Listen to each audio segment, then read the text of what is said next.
tardes para todos.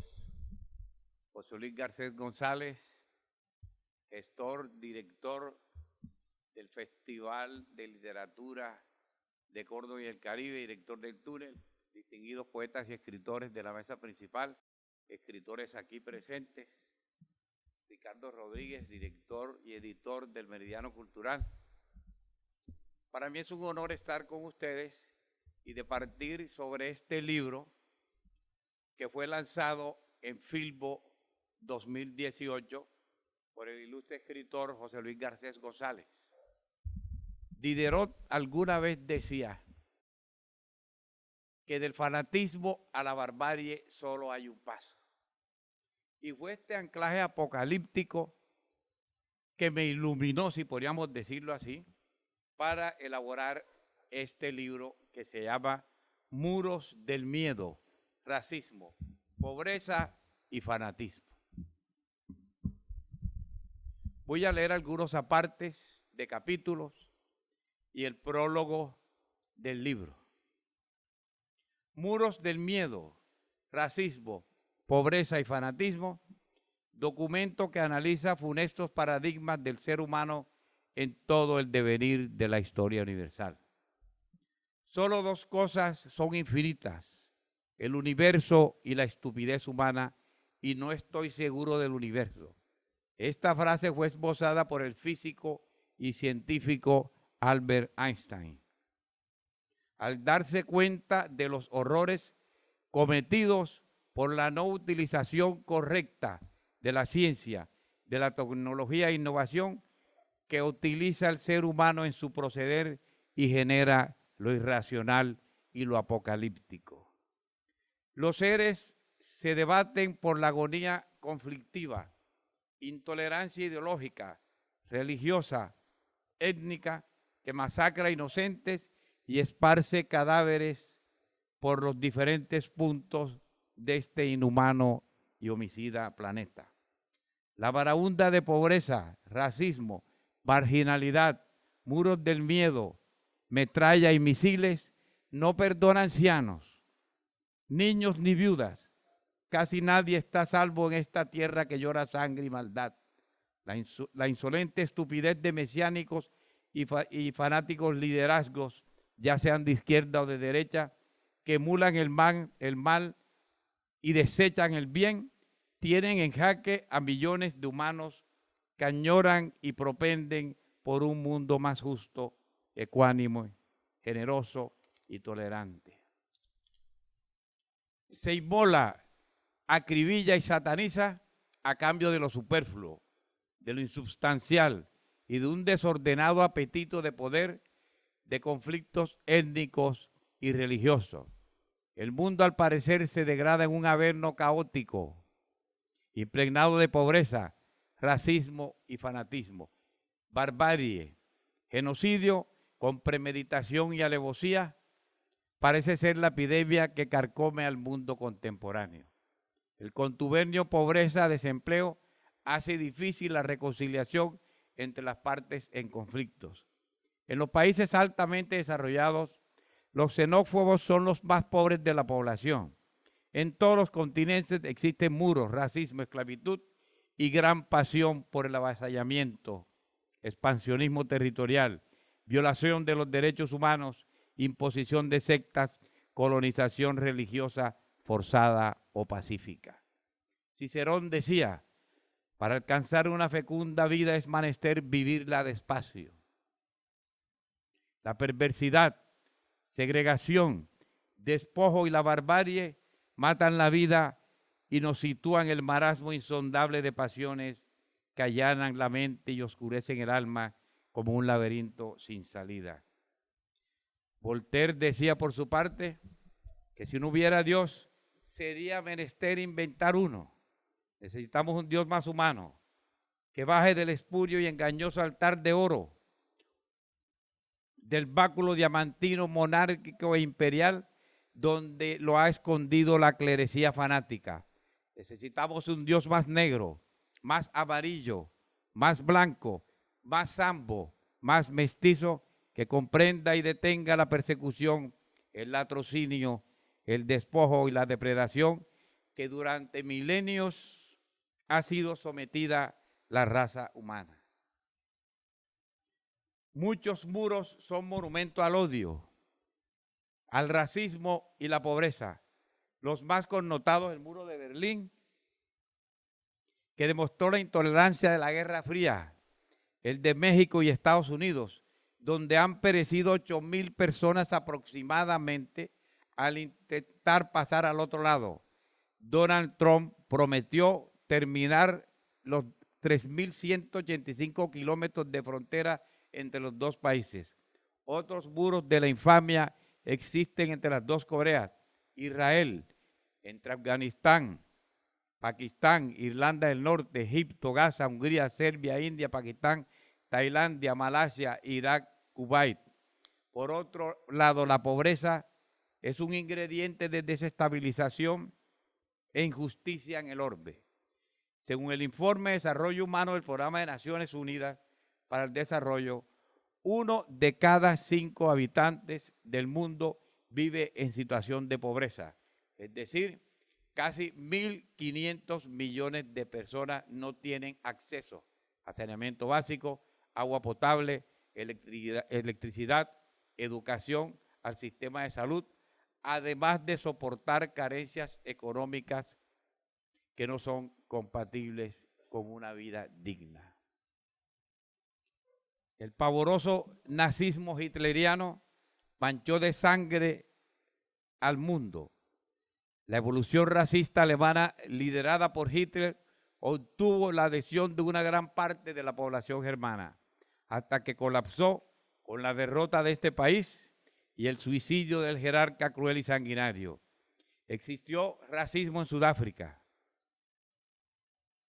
segregación racial en Estados Unidos de América, aún habiendo sido eliminada la esclavitud en 1865. Voy a comentar y a leer unos apartes que se me hacen muy importantes. Uno de los capítulos se llama Mujeres degradadas y esclavizadas. Escritos milenarios. Es el catálogo más impresionante, absurdo, cínico e inverosímil de los sabios y eruditos de todas las culturas.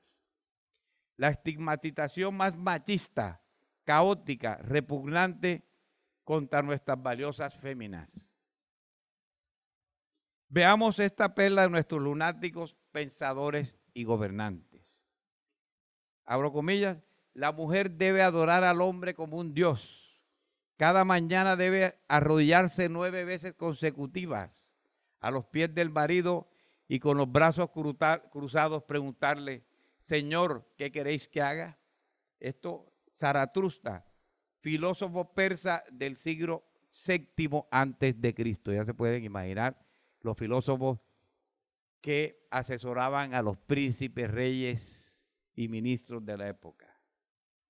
Todas las mujeres que sedujeran y llevaran al matrimonio los súbditos de su majestad mediante el uso de perfumes, pinturas, dientes postizos, pelucas y rellenos en cadera y pecho, incurrirán en delito de brujería y el casamiento quedaría automáticamente anulado. Imagínense, fue la Constitución inglesa de esa época, ya se pueden imaginar. Hay otra perla simpática también, que dice, aunque la conducta del marido sea censurable, aunque éste se dé a otros amores, la mujer virtuosa debe reverenciarlo como a un dios. Imagínense esto. Durante la infancia, una mujer debe depender de su padre, al casarse de su marido, y si éste muere de su hijo, y si no lo tuviera de su soberano. Una mujer nunca debe gobernarse a sí mismo. Leyes de Manu, libro sagrado de la India. Otra perla. Cuando un hombre fuera reprendido en público por una mujer, tiene derecho a golpearla con el puño, el pie y romperle la nariz, para que así desfigurada no se debe ver avergonzada de su faz. Y le está bien merecido por dirigirse al hombre con maldad y lenguaje osado. Le Ménager de París, Tratado de Conducta Moral y Costumbre de Francia, siglo IV. Los niños, otra perla también. Los idiotas, los lunáticos y las mujeres no pueden y no tienen capacidad para negociar. Imagínense, el decapitador Enrique VIII, rey de Inglaterra, jefe de la Iglesia Anglicana Británica. Otra perla, cuando una mujer tuviera una conducta desordenada y dejara de cumplir sus obligaciones del hogar, el marido puede someterla y esclavizarla. Esta servitud puede incluso ejercerse en la casa de un acreedor del marido y durante el periodo en que perdure es ilícito contraer un nuevo matrimonio. ¿Saben de dónde sacamos esto? Del Código de Hammurabi que tanta gente pondera. Siglo VIII antes de Cristo. Los hombres son superiores a las mujeres porque Alá les otorgó la primacía sobre ellas. Por tanto, dio a los varones el doble de lo que le dio a las mujeres. Los maridos que sufrieran desobediencia de sus mujeres pueden castigarlas, abandonarlas en sus lechos e incluso golpearlas. Libros sagrados de los musulmanes, recitado por Alá Mahoma en el siglo VI de nuestra era. Ya se pueden imaginar la esclavitud que estuvieron sometidas las mujeres en el mundo. Que las mujeres estén calladas en las iglesias, porque no les es permitido hablar. Si quisieran ser instruidas sobre algún punto, pregúntele a sus maridos. ¿Sabe quién lo dijo? Un santo apóstol. Se llamó San Pablo Apóstol Cristiano, año 67 después de Cristo. La naturaleza solo hace mujeres, no puede hacer hombres. La mujer es en tanto un hombre inferior. Aristóteles fue el que dijo esta horrorosa frase. Nosotros honramos, mitificamos próceres, poetas, filósofos, escritores, pero cada cual se equivoca en su época. Escucharle a Aristóteles esto, pues nadie daría caso. Nosotros la sacaríamos de esta institución. Yo no. Pero vean cómo ha evolucionado el mundo. El peor adorno que una mujer puede querer es ser sabia. ¿Sabe quién lo dijo? Lutero, teólogo alemán y reformador protestante.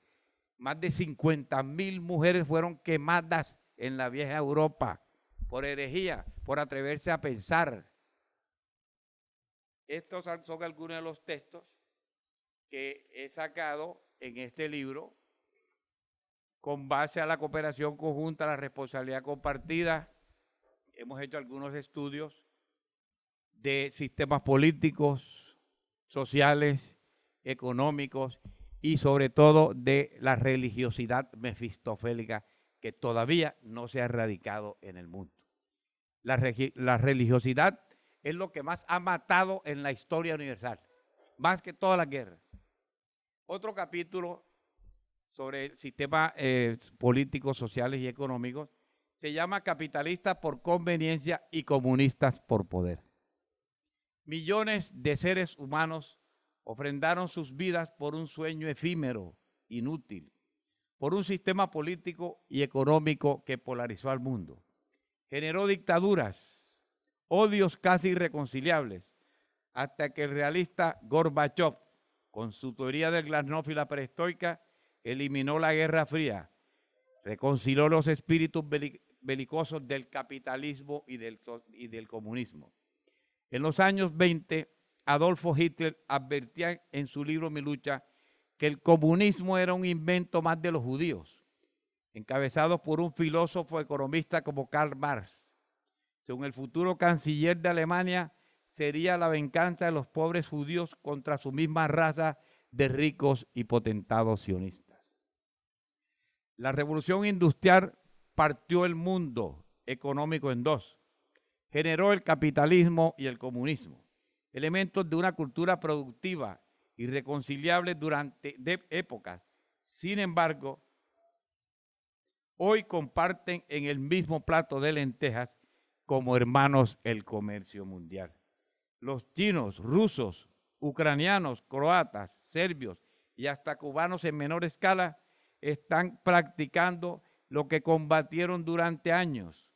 Entendieron que el comunismo era inútil y sus ciudadanos se le morían de hambre en sus propias narices, que el Estado es mal productor y que la economía de mercado y el capitalismo individualista generaba mayores dividendos en impuestos que los que ellos se ingeniaron al seguir la doctrina marxista.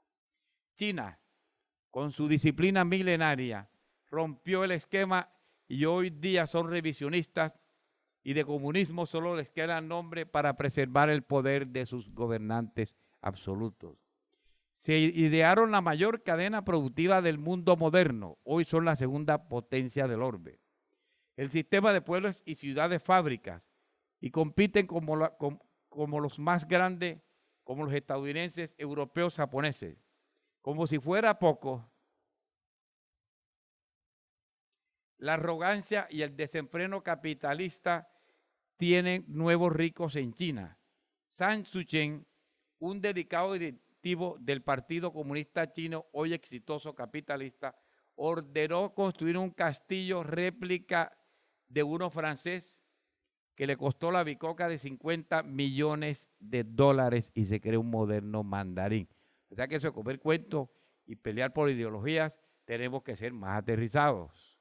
Yo estoy de acuerdo con un economista que es el gurú de la economía mundial ahora, que se llama Thomas Piketty. Inclusive él apoyó a Petro. Él es uno de los pensadores de la Sorbona de París y él critica por igual capitalismo y comunismo y marxismo y dice que hay que producir y que a los ricos hay que cobrarles buenos impuestos para que el socialismo tenga platica, para que tengamos salud, educación, infraestructura, gratuidad para los pobres. Entonces, los esquemas políticos mundiales han cambiado. El eclecticismo ha inundado las mentes de muchos países. Hoy Rusia es distinto, China es distinto. Pero yo miro a veces, yo he leído 2 veces el libro sobre el manual del perfecto idiota latinoamericano y hoy veo muchas universidades de Colombia y de Latinoamérica que todavía defienden el marxismo. Ni el marxismo ni el comunismo es la panacea que puede redimir los estados, pero debemos ser eclépticos y no debemos arrastrarnos como súbditos a una ideología, que yo diría una necrofilia ideológica, como es lo que están tratando en Venezuela de resucitar un muerto que falleció en Europa hace años. El libro tiene 360 páginas, yo no los voy a aburrir más. Esto es la presentación de este libro. Gracias, José Luis, por habernos ese honor en Filbo 2018 en Bogotá. Gracias al túnel, seguiremos escribiendo. Para el año entrante estamos terminando un libro que se va a llamar Caribe Colombiano, una visión de futuro, donde hemos englobado los aspectos sociales, políticos, económicos, de salubridad, de educación y de ética en la costa caribe, para decir fe en el presente y constancia en el porvenir. Muchas gracias.